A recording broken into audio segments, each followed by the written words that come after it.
proud to stand behind this man called Victor Ume as the Senator of the Federal Republic of Nigeria.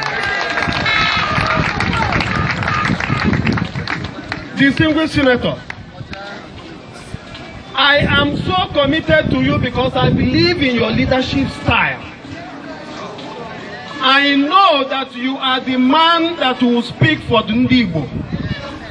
Those three cardinal points, I na-ekwu na party anyị na ndị Igbo n'oge elugo mgbe anyị ga-retrace our heritage and re-identify our political base and redefining our political future in all progressive grand alliance APGA.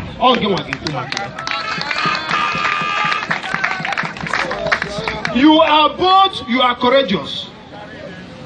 Oga abu na obu na muna gino na National Assembly. Agama na ndi Igbo no there. But I encourage you to go and start preparing grounds for the real Igbo men to come and speak for the Ndi Igbo. Only your voice alone, agama na ndi Igbo there. So we are not shaking. Ndi abatete.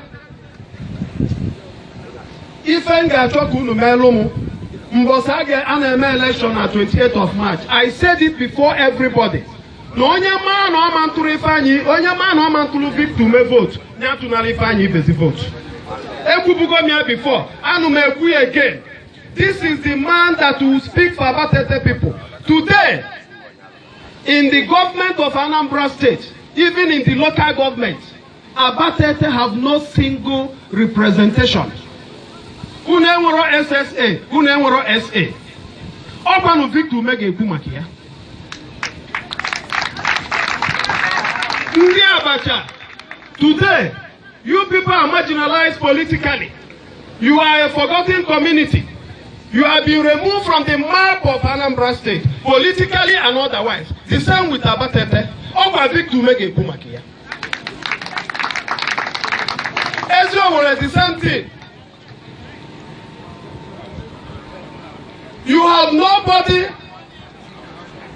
Even Webubu representation na Unu assembly, but assembly is not enough.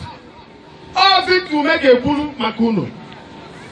Ndị ọrụ ukwu unu nwe local government chairman, unu nwe SSG, a na-akpọnye ya aka akpọnye. All Victor Ume ga-akpọnyelu unu aka. So therefore, on the 5th of March, Nkuna Mampiche, in as much as no one has election, election, those cabal of vampires and Pukania bandits have been retired politically.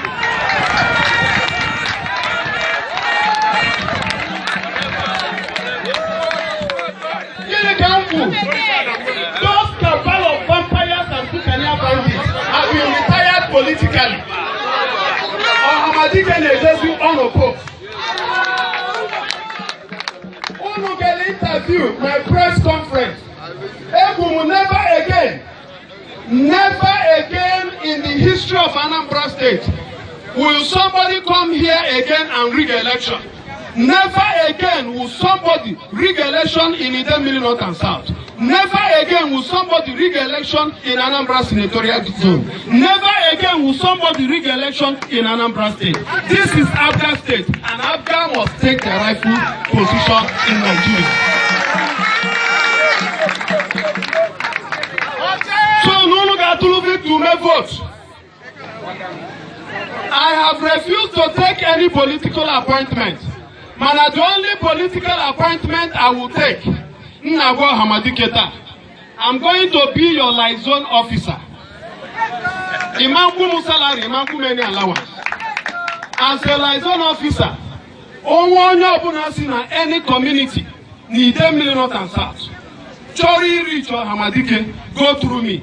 I will be his liaison officer. Any of the problems Unu Chori Rich Victor Ume, come and meet me.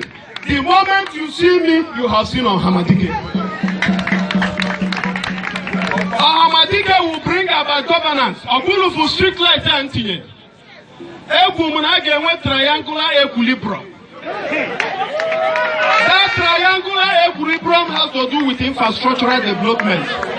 Nkesi Ekagu, all suppose ijebe Orukwu. Nke Ejerelu Ukenidan, all suppose terminate in Idani Junction. Nke Magobe Ekagu market, suppose ijebe Ogidi. Nke also suppose terminate in Ezuowele.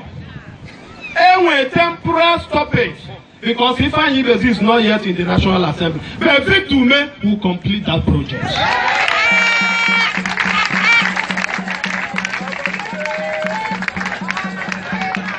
Ohamadike Ibiazie Ikunye mgbe ị ga-ekwu okwu ikene ndị Abatete, kene ndị Oziowele, kene Abacha, kene Ọraukwu.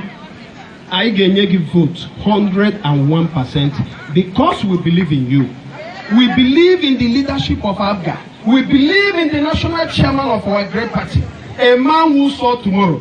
The man who is seeing tomorrow and the man who still believes that Ifeanyi Ibezi and co will still be in the National Assembly. All the names in Jesus' name.